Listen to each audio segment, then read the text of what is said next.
சபைங்கிறது சத்துருவின் சேனையை ஜெயிக்கிற ஒரு படை. நாம எல்லாரும் சாத்தானையும் சாத்தானுடைய சூழ்ச்சிகளையும் அவனுடைய சேனைகளையும் ஜெயிக்கிற ஒரு படை. நாம ஒரு குடும்பம், இயேசுவின் குடும்பம், சரீரம்.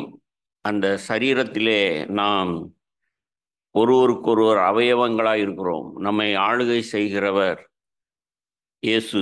இதெல்லாம் நமக்கு தெரியும். இப்போ உங்கள் அன்பு மாயமற்றதாய் இருப்பதாக யார்கிட்ட இதை படிக்கலாம்? எத்தனை சகோதரர்கள் எத்தனை வார்த்தையை எடுத்து எத்தனை பேருடைய முன்மாதிரியை காண்பித்து நமக்கு புத்தி சொன்னாலும்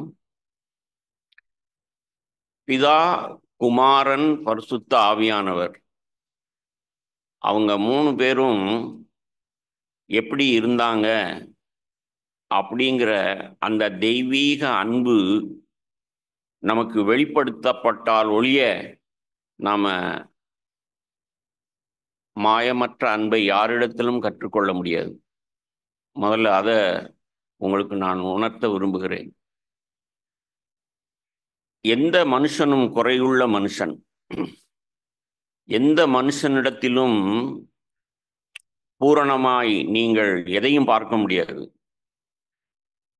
இந்த பூமியிலே மாம்சமும் இரத்தமும் உடையவராய் இயேசு வாழ்ந்தார். அவரிடத்துல தான் பூரணம் இருந்தது. ஆமேன். நாம பலதரப்பட்ட மக்கள்.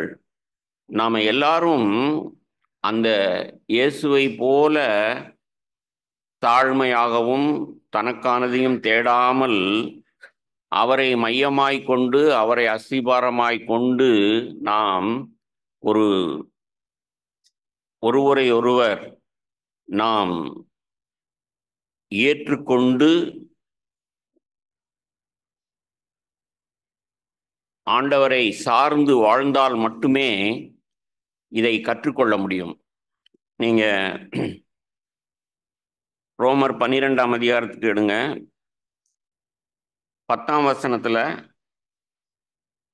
சகோதர சிநேகத்திலே ஒருவர் மேல் ஒருவர் பட்சமாயிருங்கள், கனம் பண்ணுகிறதிலே ஒருவருக்கொருவர் முந்திக் கொள்ளுங்கள்.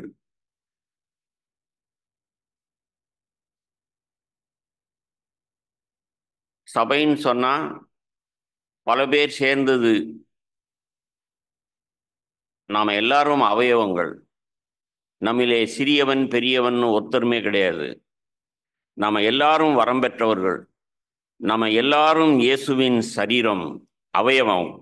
நம்ம எல்லாரும் சேர்ந்து தான் நாம் ஒன்றாய் வளர முடியும். ஆமேன். நாம எங்கேயும் மனுஷீகமா ஒரு ஈர்ப்பு இருக்கவே கூடாது. மனுஷீகமா நாம எதுலேயும் ஒரு ஒட்டி கொள்ளக்கூடாது. அதை நீங்க முதல்ல விளங்கிக்கொள்ளணும்.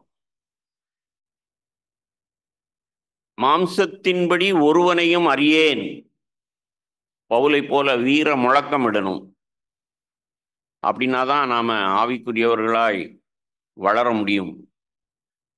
ஒருவனையும் மாம்சத்தின்படி அறியேன் பவுல் சொன்னார். அப்படின்னா என்னுடைய குடும்பம், என் மனைவி, என் பிள்ளைகள் அப்படிங்கிற ஒரு ஈர்ப்பு இருக்கக்கூடாது. சபைன்னு சொன்னா சபையில வந்தா எல்லாரும் என்னுடைய பிள்ளைகள், என் சகோதரர்கள். அதான் இந்த வார்த்தைக்கு அர்த்தம். கனம் பண்ணுகிறதிலே ஒருவருக்கொருவர் முந்திக் கொள்ளுங்கள். இந்த புத்திமதிக்கு பவுல் கீழ்ப்படிஞ்சிருந்தார். அப்பல்லோவையும் தன்னையும் ஒப்பிட்டு அவர் புத்தி சொன்னார் சபைக்கு. என்னப்பா, யாரோ ஒருவர் விதைக்கிறாங்க, யாரோ ஒருவர் களை பறிக்கிறாங்க, யாரோ ஒருவர் எத்தனையோ வேலையை செய்யலாம். ஆனா விளைய செய்கிறவர் கர்த்தர் தான். ஒருவன் விதைக்கலாம், இன்னொருத்தன் நீர் பாய்ச்சலாம், ஆனா விளைய செய்கிறவர் கர்த்தர் தான். இந்த உணர்வு இருக்கிறவர்கள் தான் ஆவிக்குரியவர்கள். அவர்களால தான் சபையில் வளர முடியும். அப்படி இல்லைன்னு சொன்னால் நீங்கள் வந்து போய்கிட்டு தான் இருப்பீங்க. எத்தனை வருஷம் இருந்தாலும் நீங்கள் வளர மாட்டீங்க. தயவு செய்து கேட்ட புத்திமதியை ஏற்றுக்கொண்டு நான் பிறரை மதிக்க பழகணும். என்னை விட இன்னொருவர் முதன்மையானவர் அப்படிங்கிற மனப்பான்மை இருந்தால்தான் அங்கே சகோதர ஐக்கியம் இருக்கும்.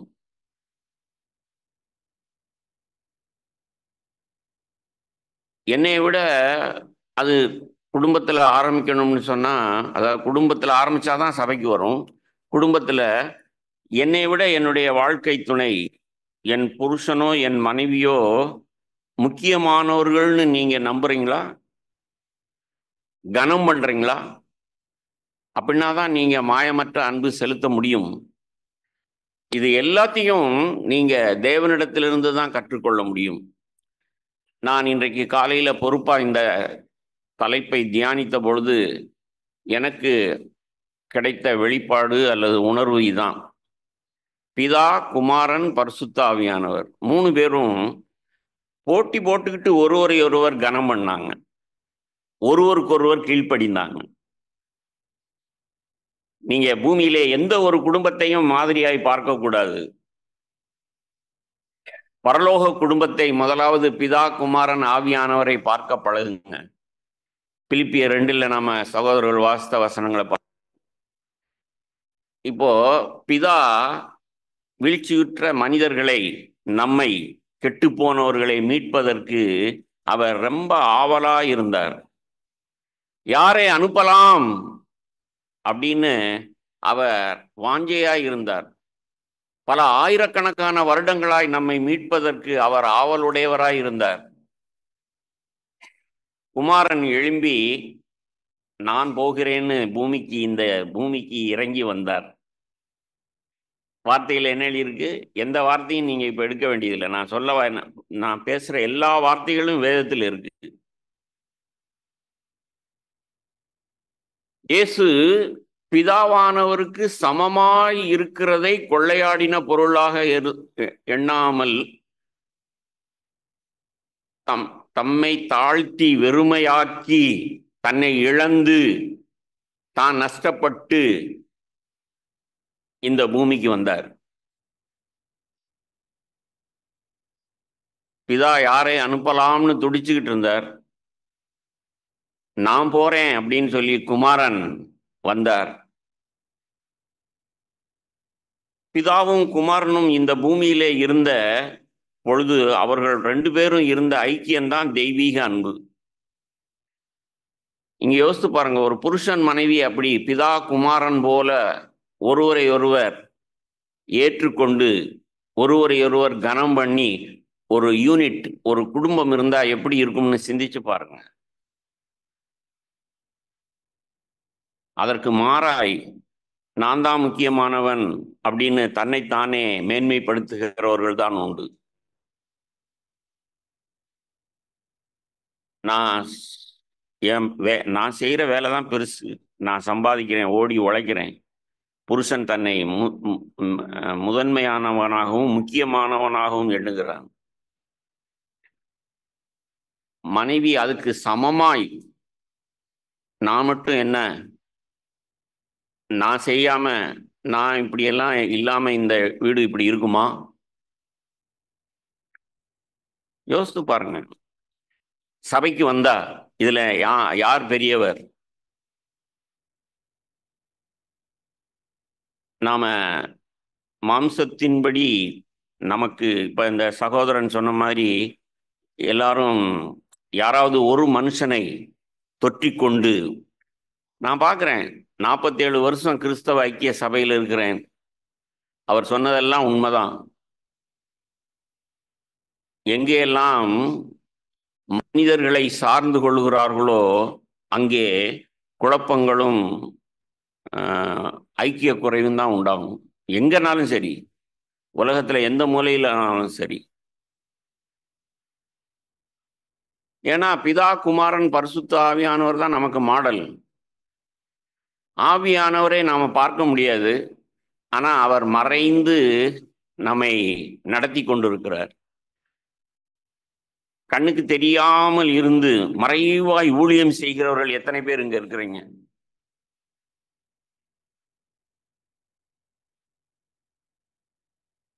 தேவனிடத்தில் கற்றுக்கொள்ளுங்கள். பிதாவை பாருங்கள். பிதாவுக்கும் குமாரனுக்கும் இருந்த ஐக்கியம் எப்படின்னு பாருங்க. அப்புறம் குமாரன், எப்பா நான் போறது நலமா இருக்கும், முந்தி கொண்டார். ஆவியானவரை கனம் பண்ணார். நான் இருந்தேன்னா எங்கேயாவது ஒரு இடத்துல தான் இருப்பேன். நான் போய் ஆவியானவர் அனுப்புறேன், அவர் உங்களுக்குள்ள வந்துருவாரு. அப்போ நீங்கள் பெரிய காரியங்களை செய்வீர்கள். நீங்க அவ்வளவு பெரிய உதவியை பெறுவீங்க. அப்போ பிதா குமாரனை அனுப்ப விரும்பினார். குமாரன் மனம் வந்து இறங்கி வந்தார். ஆவியானவரை குமாரன் போய் அனுப்பி சம்பூரணமாய் சபையை ஸ்தாபித்து விட்டார்கள். பிதா குமாரன் பரிசுத்த ஆவியானவர். அல்லேலூயா. இது போல சபை இருந்தா எப்படி இருக்கும்?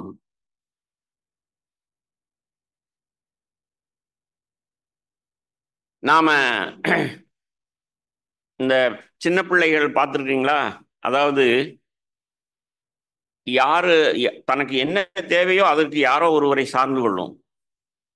காசு வேணும்னா அப்பாட்டா போய் நின்று அரிச்சு காசு வாங்கணும். வீட்டில் ஏதாவது ஆகணும் அப்படின்னா அம்மாவால் ஆகிற ஒரு காரியம் சொன்னா அம்மா போகும். சின்ன பிள்ளைத்தனமா இல்லை? எத்தனை பேர் நீங்கள் உணர்வடைகிறீர்கள்? எந்த மனுஷனும் பொய்யன். எங்கெல்லாம் ஒரு மனிதன் முதன்மையாய் வைக்கப்படுகிறானோ அங்கே சபை இருக்க முடியாது. நம்ம கேட்டோம்ல சங்கீதத்தில் ஒரு வார்த்தை, எல்லாம் பெயர் முதலாய் இல்லாமல் போகும். நான் எத்தனையோ முறை உங்களுக்கு சொல்லியே காண்பிச்சிருக்கிறேன். நான் என்னுடைய பிள்ளைகளை பார்த்திருக்கிறேன், என்னுடைய பேர பிள்ளைகளை பார்த்திருக்கிறேன். என்னுடைய பேர பிள்ளைகிட்ட நான் யாருன்னு கேட்டா தெரியும், ஆமா நீங்க தாத்தா அப்படின்னு. எத்தனையோ பிள்ளைகள் என்னைய தாத்தான்னு சொல்லுது, அவ்வளவு வயசாயிடுச்சு. ஆனா என்னுடைய தாத்தா என்னுடைய பேர பிள்ளைகளுக்கு தெரியுமா? தெரியாது. எவ்வளவு பெரிய மனுஷனா இருந்தாலும் அவன் 1, 2, 3 சந்ததிகளுக்கு தான் ஊழியம் செய்ய முடியும். அதற்கு பிறகு பெயர் முதலாய் மறக்கப்பட்டு போகும். என்னுடைய தாத்தா என்னுடைய பேர பிள்ளைக்கு தெரியாது, மறக்கப்பட்டு போயிருச்சு. சகரியா பூனனா இருக்கட்டும், பிரபாகரா இருக்கட்டும், எந்த ஊரா இருக்கட்டும், எந்த நாடா இருக்கட்டும், பெயர் முதலாய் மறக்கப்பட்டு போகும். ஆனால் அஸ்திபாரமாகிய இயேசுவோ அவருடைய நாமம் இருக்கும், அவருடைய நாமத்திலே சபை இருக்கும். அல்லேலூயா. நீங்க கிறிஸ்துவிலே அஸ்திபாரம் போடலைன்னா நீங்க அசைக்கப்பட்டு போவீங்க. சகோதரர்கள் ஒவ்வொருவரா மாறி மாறி அதுதான் சொன்னாங்க. உங்களுடைய அஸ்திபாரம் எதிலே இருக்கிறது?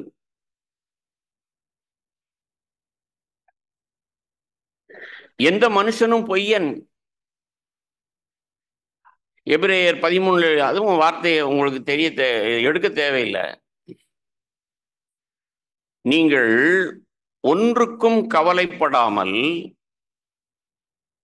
எப்போ தேவனை சார்ந்திருந்தீங்கன்னு சொன்னா, கர்த்தர் எனக்கு சகாயர், மனுஷன் எனக்கு என்ன செய்வான் என்று சொல்லலாமே. ஆனா சபையில நம்ம கேட்டது போல முக்கியமான நபர் யார், யார்கிட்ட என்ன கிடைக்கும் அப்படின்னு தெரிஞ்சுக்கிட்டு அங்க போய் நாம தொற்றிக்கொண்டோம்னு சொன்னா நாம் அசைக்கப்படுவோம். நாம் அதாவது நீங்க ரொம்ப ஞானிகளா இருக்கிறது போல நினைத்து கொண்டு இருப்பீங்க. தலையை காட்ட வேண்டிய இடத்துல தலையை காட்ட வேண்டியது, வாழை காட்ட வேண்டிய இடத்துல வாழை காட்ட வேண்டியது, அதிகாரத்தை பயன்படுத்த வேண்டியது. ஆனா சபை எப்படி இருக்கணும் அப்படின்னா, பவுல் யார், அப்பல்லோ யார்? விதைக்கிறவன் ஒருவன், நீர் பாய்ச்சுகிறவன் ஒருவன், இரண்டுமே ஒன்றுமில்லை. அவர்கள் பொய்யர்கள். ஆமேன். அப்படி ஒருவரை ஒருவர் நீங்கள் கனம் பண்ணி கர்த்தரை மையமா வச்சிருந்தாதான் அங்கே மாயமற்ற அன்பு வரும், அல்லது அங்கே ஒரு வளர்ச்சி இருக்கும், ஆவிக்குரிய சபை இருக்கும். உங்களுடைய வாழ்க்கையை நீங்களே சீர்தூக்கி பாருங்க. 2 வருஷம் சபையில் இருக்கீங்களோ, 20 வருஷம் சபையில் இருக்கீங்களோ, நான் பார்க்கிறேன். யாரெல்லாம் கிறிஸ்துவை பற்றி கொண்டார்களோ, யாரெல்லாம் ஆவியானவரால் பலப்படுத்தப்பட்டிருக்கிறார்களோ, அவர்கள் அசைக்கப்படாமல் இருப்பார்கள். 2 வருஷமா இருந்தாலும் சரி, 20 வருஷமா இருந்தாலும் சரி. ஆனா 40 வருஷம் சபையில் இருந்தாலும் நீங்கள் உண்மை இல்லாதவர்களாய் இருப்பீர்களானால், உங்கள் அஸ்திபாரம் கர்த்தர் பேரில் இல்லாமல் இருக்குமானால் நீங்க அசைஞ்சுதான் போயிடுவீங்க. ஏன்னா அதான் உண்மை. உன்னுடைய புயபலம் உனக்கு, நீ சோர்ந்து போயிருவ. காலேபை குறித்து கேள்விப்பட்டிருக்கீங்களா? மோசேக்கு பிறகு யோசுவா உங்களுக்கு தெரியும். அந்த காலேபினுடைய வார்த்தைகளை நீங்க கண்டுபிடிச்சு தியானிச்சு பாருங்க. நான் உற்சாகம் அடைந்தேன்.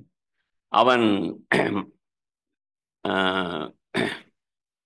யோசுவாவின் இடத்துல வந்து சொல்லுவான்,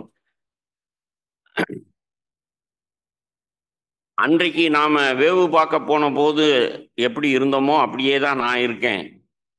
என் பலன் அப்படியே இருக்கு. என் கண் மங்கி போகல. என் பலன் அப்படியே இருக்கு. என்னால இந்த மலையில ஏறி எதிராளிகளை மேற்கொள்ள முடியும். நான் இந்த மலையை சுதந்திரித்துக் கொள்ள போகிறேன்னு சொல்றான். இப்ப யோசுவா யார்? தேவனால் மோசேக்கு பிறகு நியமிக்கப்பட்ட தேவ மனுஷன். காலேப் யார்? அவன்தான் சரியான விசுவாசி. நான் தேவனை பற்றி கொண்டிருக்கிறேன், என் பலத்தினால இல்ல, தேவன் என்னை, he is the one who sustains me like this அப்படின்னு இருக்கணும். அப்படின்னா அந்த யோசுவாவும் காலேபும் தான் விசுவாசித்தார்கள், வேவு பார்க்க போனாங்க. மற்றவங்க எல்லாரும் அவிசுவாசிகளானாங்க. அவங்களை எல்லாரையும் 40 வருஷம் வனாந்தரத்தில் அழிச்சு போட்டார். ஆனா அந்த விசுவாசித்த 2 பேரை தேவன் கனம் பண்ணினார்னு எழுதியிருக்குல்ல. நீங்களும் நானும் அப்படித்தான் இருக்கணும். ஒரு வீட்டுல புருஷன் மனைவி அப்படின்னு சொன்னா அவர்கள் யோசுவாவும் காலேபும் போல இருக்கணும். சபைக்கு வந்தா சபையில 2 மூப்பர்கள் அப்படி இருக்கணும். எபேசியருக்கு எழுதின நிருபம் திருப்புங்க.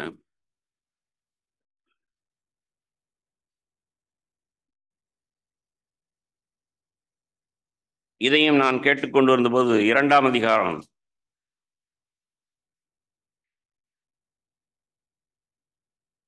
16ஆம் வசனம். எபேசியர் 2:16. பகையை சிலுவையினால் கொன்று அதனாலே இருதரத்தாரையும் ஒரே சரீரமாக தேவனுக்கு ஒப்புரவாக்கினார். உங்களுக்கு தெரியுமா, ஒரு வீட்டுல புருஷன் மனைவியா இருந்தாலும், அவர்கள் எத்தனை வருஷம் குடும்பம் நடத்தி இருந்தாலும், 40-50 வருஷம் புருஷன் மனைவியா வாழ்ந்தாலும், அவர்கள் ஒன்றாக முடியாதபடிக்கு, ஒரே சரீரமாக முடியாதபடிக்கு அவர்களுக்கு தடுக்கிறது என்ன? பகை. எத்தனை பேருக்கு இந்த உணர்வு இருக்கு? என் மாம்சத்துக்குள்ள பகை இருக்கு, தேவனுக்கு கீழ்ப்படியாத பகை இருக்கு, பெருமை இருக்கு, சுயநலம் இருக்கு. நான்லாம் இப்ப பழைய ஏற்பாட்டுல அப்படித்தான் தீர்க்கமாய் தியானிச்சு ஒன்றை கண்டுபிடிச்சிருக்கிறேன். இந்த இஸ்ரேல் ஜனங்கள் எகிப்து தேசத்திலிருந்து விடுதலையாகி அவங்க 40 வருஷத்துக்கு பிறகெல்லாம் விடல, 40 நாள் தாங்க ஆச்சு. மோசே தேவனோடு பேசி கொண்டிருக்கிறான் முகமுகமாய். 40 நாள்ல மோசே என்ன ஆனாரோ எங்களுக்கு தெரியலையா, எங்களுக்கு ஒரு தெய்வத்தை உண்டு பண்ணுன்னு சொல்லி ஒரு கன்றுக்குட்டியை செய்த உண்மை இல்லாத, நன்றியறிதல் இல்லாத, சுயநலமான, நான் எனது என்கிற குருட்டாட்டமுள்ள ஜனங்கள். ஆமேன். ஏன் ஆமேன்னு சொன்னீங்க? அவங்க அப்படிப்பட்டவர்கள்ங்கிறதுனாலயா? இல்ல, உன்னை பார், நான் எவ்வளவு நன்றி இல்லாத மனுஷன், எவ்வளவாய் தேவனை விசுவாசிக்க முடியாத பெருமைக்காரன், எவ்வளவாய் எனக்கானதை தேடுகிற சுயநலக்காரன் அப்படின்னு பார்த்து ஆமேன்னு சொல் சகோதரனே, சகோதரியே. ஆவியானவர் எனக்கு அப்படிதான் போதிச்சிருக்கிறார். உன்னிடத்துல ஒரு நன்மையும் வாசமா இல்லை. நம்மிடத்துல பெருமை, சுயநலம்தான் சம்பூர்ணமா மாம்சத்தில் இருக்கு. மாயமற்ற அன்பு தேவனிடத்துல மட்டும்தான் இருக்கு. பிதா, குமாரன், பரிசுத்த ஆவியானவர் தான் நமக்கு டெமான்ஸ்ட்ரேட் பண்ணி காமிக்கிறாங்க தெய்வீக அன்பை. முக்கியமா பரிசுத்த ஆவியானவரால் நிரப்பப்பட்டவர்கள் தான், தேவ அன்பினால் நிரப்பப்பட்டவர்கள் தான் மாயமுள்ள மனுஷீக அன்பிலிருந்து விடுதலையாயிருக்கிறார்கள். நீங்க ஆவியை பெறல, ஆவியானவரால் நடத்தப்படலைன்னு சொன்னா, நீங்க எவ்வளவு பலசாலிகளா இருந்தாலும், எத்தனை சீனியரா இருந்தாலும், உங்கள் அறிவும் உங்கள் திறமையும் எவ்வளவா இருந்தாலும், நீங்க உங்க அறிவு திறமையினால உங்க வேலையில பெரிய ஆளா இருக்கலாம், நீங்க பெரிய எக்ஸிக்யூட்டிவா இருக்கலாம். சபைக்கு வந்தீங்கன்னா அதெல்லாம் உங்களுக்கு பிரயோஜனப்படாது.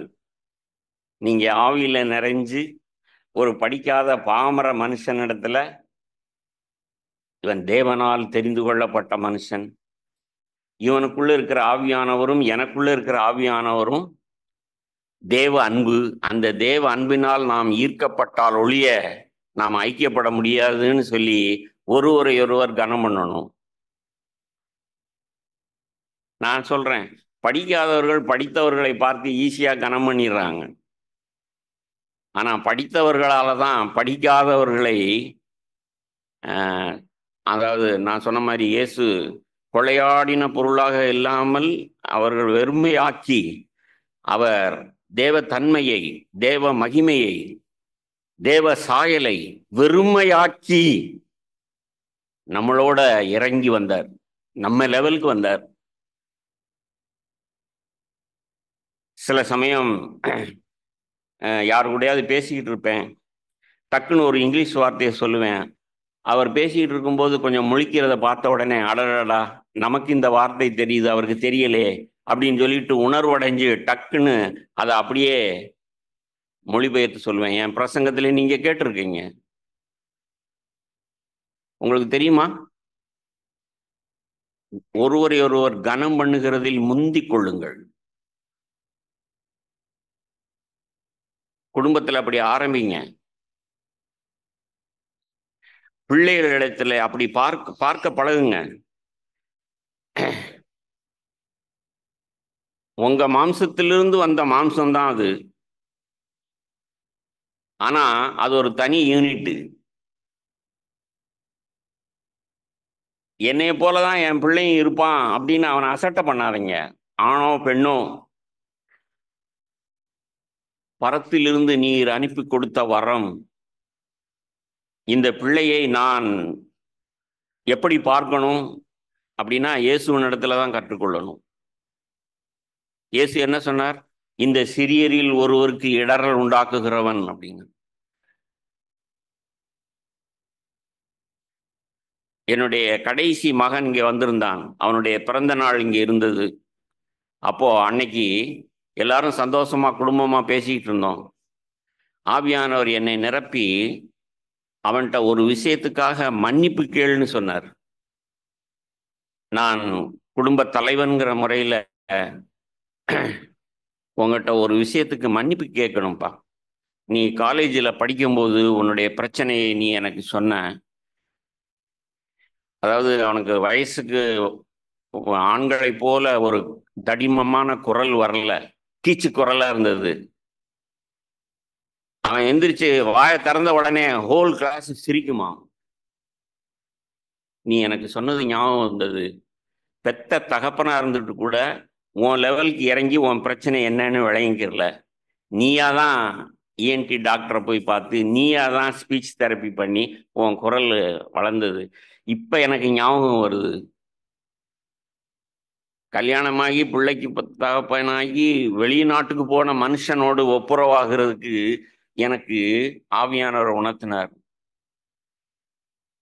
அவனை கட்டி பிடிச்சேன், அவனும் என்னை கட்டி பிடித்தான். இதே போலதான் 5 பிள்ளைகள் இடத்திலும், மகளா இருக்கட்டும் மகனா இருக்கட்டும், ஒரு தகப்பன் தன் ஸ்தானத்தை விட்டு இறங்கணும், பிள்ளைகளும் அவர்களுடைய ஸ்தானத்தை விட்டு இறங்கணும்.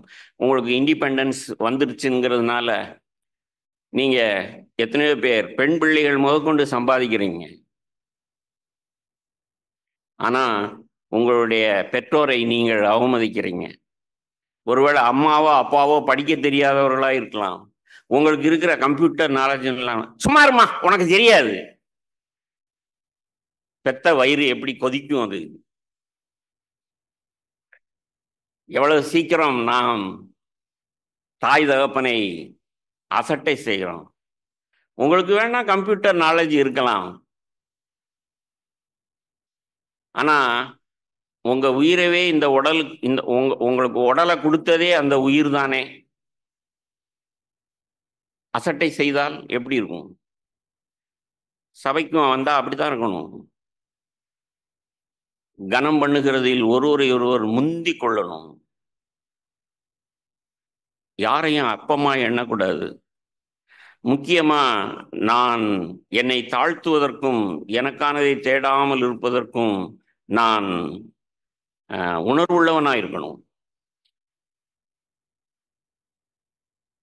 இன்னைக்கு காலையில 6:45 புறப்பட்டு வீட்டை விட்டு போய் ஜிப்மருக்கு போய் ஜிப்மர்ல ஒரு அரை மணி நேரம் ஒரு சகோதரியை பார்த்துட்டு அடுத்த 20 நிமிஷத்துல வீட்டுக்கு வந்துட்டேன். என் மனைவி, இப்ப என்ன அவசரம், சாயங்காலம் பார்த்துக்கிறலாமே விசிட்டிங் ஹவர்ஸ்ல. அப்புறம் அவங்களே பதில் சொல்லிக்கிட்டாங்க. ஆவியானவர் சொன்னாருன்னு சொல்லியிருப்பீங்க, சொல்லுவீங்க. சரி போயிட்டு வாங்க. போக 20 நிமிஷம், வர 20 நிமிஷம், அங்க ஒரு 30 நிமிஷம். எனக்கு நல்ல மனசாட்சி இருக்கு, உங்களுக்கு புத்தி சொல்ல முடியுது. ஏன்னா அந்த சகோதரி ஆஸ்பத்திரியை விட்டு போயிட்டாங்க, பார்க்க போகலான்னு நினைச்ச போது போயிட்டாங்கன்னாங்க. திருப்பி இப்போ வருவாருங்க, எப்போ வருவாங்களோ அப்போ வந்துட்டாங்க. அங்கே போய் பார்த்து அவங்கள பார்த்த உடனே எனக்கு ஆவியானவர் என்னைய தேற்றினார், என்னை உணர்த்தினார், என்னைய உற்சாகப்படுத்தினார். அதே சகோதரியை அவங்க வீட்டில் பார்த்த பொழுது கண்ணீரும் கம்பளையுமா, என்னை யாருமே புரிஞ்சுக்கிற மாட்டேங்கிறாங்க, புருஷனும் புரியல, பிள்ளை இப்படி அப்படின்னு புலம்பிக்கிட்டு இருந்தாங்க. இப்போ அவங்க சிரிச்ச முகத்தோட என்னைய விசாரிச்சு என் பிள்ளைகளை விசாரிச்சுட்டு அவங்களையும் நான் ஜெபம் பண்ணிட்டு வர முடிஞ்சது. எதற்காக இதை சொல்லுகிறேன் அப்படின்னு சொன்னா, உணர்வுள்ளவர்களா இருங்க, ஆவியானவரால் நடத்தப்படுங்க. இதே சபையில ஒரு மூப்பர் சாதாரண ஹெர்னியா ஆபரேஷன் பண்ணி ஜிஹெச்ல படுத்திருந்தார். சாயங்காலம் 4 மணிக்கு தற்செயலா போறேன், அங்க ஒரு ஏகப்பட்ட கும்பல், ஒரு 10-20 பேர் இருந்தாங்க. மூப்பருக்கு ஆபரேஷன்னா 10-20 பேர் கும்பலா போய் நிப்பீங்க. ஒரு கிராமத்து சகோதரியோ அல்லது ஒரு கிராமத்தானோ ஒரு படிக்காதவனோ ஒரு ஏழையோ அல்லது அவன் ஆஸ்பத்திரியில் இருந்தான்னு சொன்னா, எனக்கு நேரம் இருந்தா, எனக்கு வசதி இருந்தா அல்லது அந்த பக்கம் போனேன்னா பார்க்கலாம். எப்படி தேவன் உங்களை நம்பி உங்களிடத்திலே ஒன்றை ஒப்புவிப்பார். அருமையான சகோதரனே சகோதரியே, கர்த்தரை பார்க்கணும். பிதா குமாரன் பரிசுத்த ஆவியானவர் அவங்க ஒன்னா இருந்தாங்க. அப்போஸ்தலர்கள் அந்த அஸ்திபாரத்திலே தான் சபையை கட்டினாங்க. யோவான் அப்போஸ்தலன் சொல்றாரு, எங்களுடைய ஐக்கியம் பிதாவோடும் குமாரனோடும் இருக்கிறது, நாங்க சந்தோஷமா இருக்கோம், உங்களுடைய சந்தோஷம் நிறைவா இருக்கும்படிக்கு எங்களோட ஐக்கியப்படுங்க. அதான் சபை. அவர்கள் போடப்பட்ட அஸ்திபாரத்தின் மேல் இருந்தாங்க. இயேசு மூலைக்கல்லாய் இருந்தார். அப்போஸ்தலர் தீர்க்கதரிசிகளாய் இருந்த அப்போஸ்தலர்கள் அஸ்திபாரமாய் இருந்தாங்க. அது மேலதான் ஆதி திருச்சபை கட்டப்பட்டிருக்கு. அதைத்தான் குறித்து நாம வேதத்துல வாசிக்கிறோம். எபேசு சபை, கொரிந்து சபை, அதுல எவ்வளவோ குறைகள் இருந்தது. ஆனாலும் அந்த கொரிந்து சபை,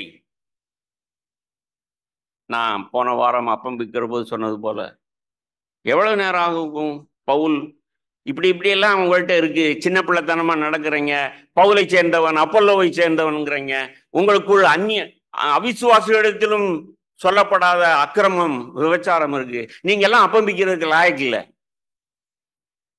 சொல்றதுக்கு எவ்வளவு நேரம் ஆயிருக்கும்?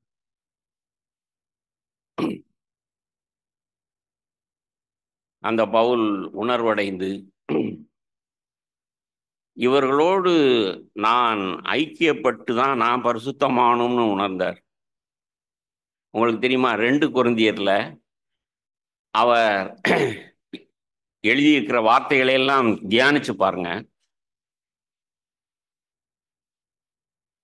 பவுல் அப்படிப்பட்ட குறைவுள்ள சபையாரோடு ஐக்கியப்பட்டதுனாலதான் அவ்வளவு வெளிப்பாடையும் அவ்வளவு உணர்வையும் பெற்றார்.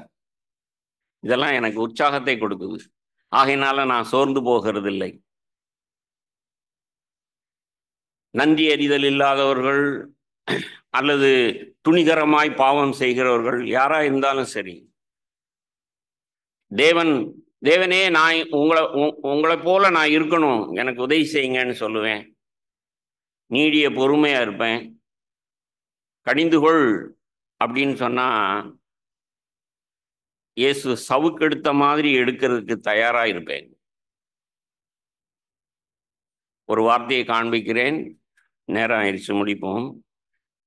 பிலிப்பியருக்கு எழுதின நிருபம்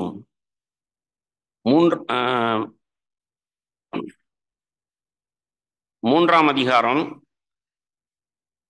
16ஆம் வசனத்துல, நாம் எதுவரையில் தேறி இருக்கிறோமோ அது முதல் ஒரே ஒழுங்காய் நடந்து கொண்டு ஒரே சிந்தையாய் இருப்போமாக. சகோதரரே, நீங்கள் என்னோடே கூட பின்பற்றுகிறவர்களாகி நாங்கள் உங்களுக்கு வழிகாட்டுகிறபடி நடக்கிறவர்களை மாதிரியாக நோக்குங்கள். ஏனெனில் அநேகர் வேறு விதமாய் நடக்கிறார்கள். அவர்கள் கிறிஸ்துவின் சிலுவைக்கு பகைஞர் என்று உங்களுக்கு அநேகந்தரம் சொன்னேன், இப்பொழுது கண்ணீரோடும் சொல்லுகிறேன். அவர்களுடைய முடிவு அழிவு, அவர்களுடைய தேவன் வயிறு, அவர்களுடைய மகிமை அவர்களுடைய லட்சையே. அவர்கள் பூமிக்கு அடுத்தவைகளை சிந்திக்கிறார்கள்.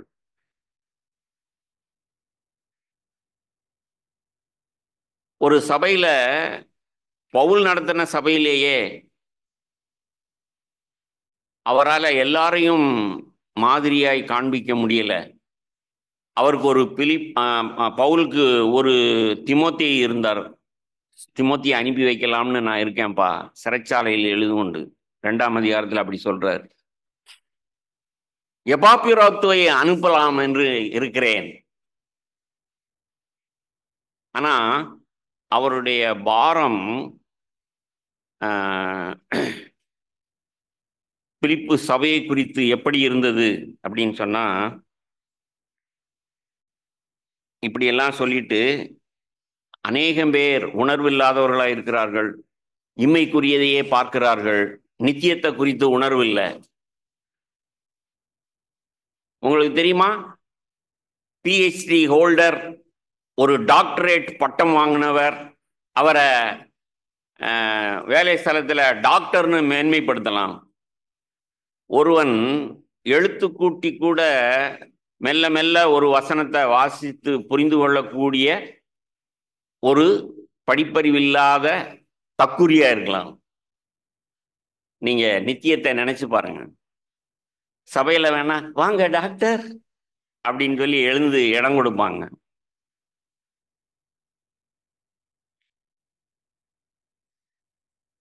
நித்தியத்துல போனீங்கன்னா நல்லா கவனிங்க, ஒருவேளை அந்த தக்குரி கர்த்தருக்கு பயந்து அவன் தேவனுக்கு உண்மையாய் வாழ்ந்திருந்தால், இயேசுவை போல் தாழ்மையாகவும் தனக்கானதையும் தேடாமல் அவன் தனக்கு கொடுக்கப்பட்ட வரத்திலே அவன் உண்மையாய் இருந்தால், அங்கே நித்தியத்தில் ஆண்டவர் பேர் சொல்லி கூப்பிடுவார். லாசரு,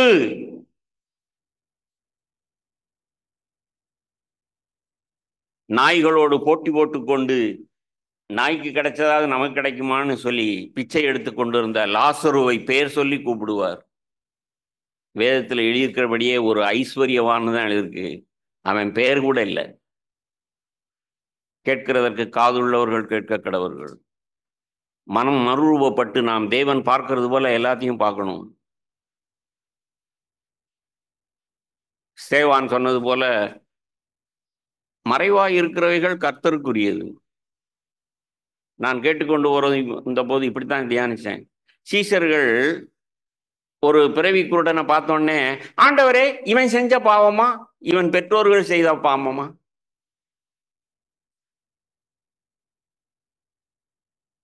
ஒரு மனுஷனை பார்த்த உடனே உங்களுக்கு ஒரு கணிப்பு தான் வருது.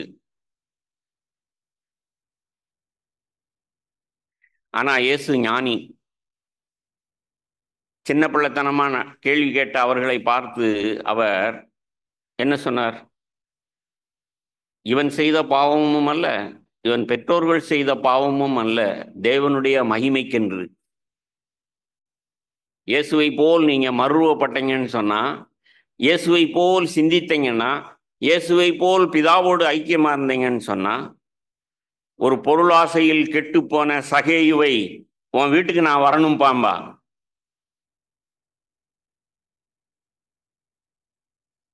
பெரிய ஐஸ்வர்யவான் நித்திய ஜீவனை பெற்றுக்கொள்ள என்ன செய்யணும்? முதல்ல எல்லாத்தையும் வித்துட்டு நீ பாப்பரா பிச்சைக்காரனா என் பின்னாடி வா அப்படின்னாரு. அவரால் அப்படி பார்க்க முடிஞ்சது. நீ பெரிய ஐஸ்வர்யவானா இருக்கலாம், உன்னை நான் பிச்சைக்காரனா தான் பார்க்கிறேன். ஒரு பிச்சைக்காரனை லாசருவே என் வலது பாசத்தில் உட்கார வேண்டிய என் சகோதரனேன்னாரு. இப்படிதான் நான் ஆண்டவரால் போதிக்கப்பட்டிருக்கிறேன். நீங்களும் அப்படித்தான் போதிக்கப்படணும். மாம்சத்தின்படி ஒருவனையும் அறியேன், கனம் பண்ணுகிறதில் ஒருவரை ஒருவர் முந்திக் கொள்ளுங்கள். சரி, நம்ம எடுத்த பக்கம் இன்னும் மாறல இல்ல. பிலிப்பியர் 3ஆம் அதிகாரத்தில் இருக்கிறோம். இப்படி சபையை குறித்து அவர் போதித்த அவர் பாருங்க, எப்பாப்பிராத்துவ குறித்து 2ஆம் அதிகாரத்தில் பேசிட்டு 3ஆம் அதிகாரத்தில், மேலும் என் சகோதரரே கர்த்தருக்குள் சந்தோஷப்படுங்கள், எழுதினவைகளையே எழுதுவது எனக்கு வருத்தம் அல்ல, அது உங்களுக்கு நலமாயிருக்கும். நாய்களுக்கு எச்சரிக்கையாயிருங்கள், பொல்லாத வேலையாட்களுக்கு எச்சரிக்கையாயிருங்கள், சுன்னத்துக்காரருக்கு எச்சரிக்கையாயிருங்கள். சபைக்கு தாங்க பேசிக்கிட்டு இருக்கிறாரு. திடீர்னு நாய்களுக்கு எச்சரிக்கையாயிருங்கிறாரு. இங்க மனுஷர்கள் தானே உட்கார்ந்து இருக்கிறோம், சில நாய்களும் உட்கார்ந்து இருக்கிறது அப்படின்னு சொன்னா எப்படி இருக்கும்?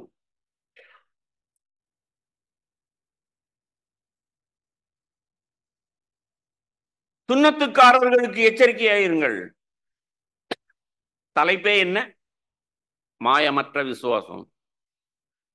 சுன்னத்துக்காரர்கள் யார்? வெளிப்படையான விருத்த சேதனம் உடையவர்கள், மனுஷருக்கு முன்பாக நீதிமான்களாய் காட்டுகிறவர்கள்.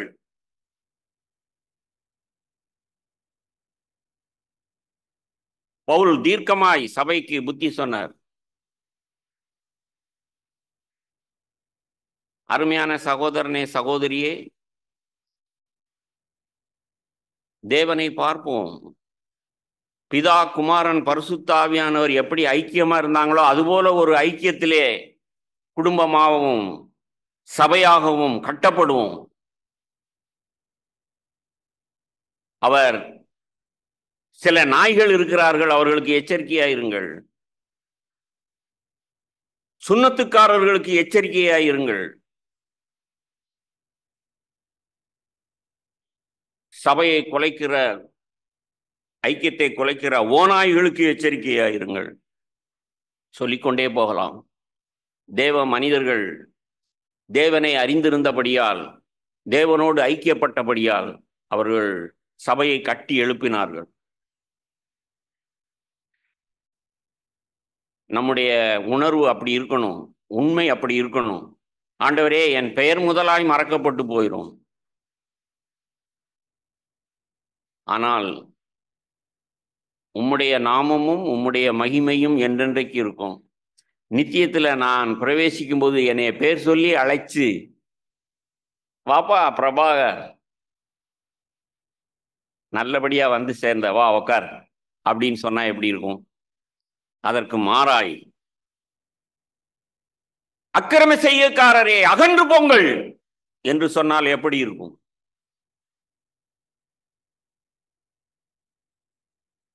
ரெண்டையும் உங்களுக்கு காண்பிச்சிருக்கிறேன். நீங்க தான் நிதானிக்கணும். நேர்மையாய் உண்மையாய் உங்களை நியாயம் தீர்த்து நிதானித்து கர்த்தரை தேடுவோம்.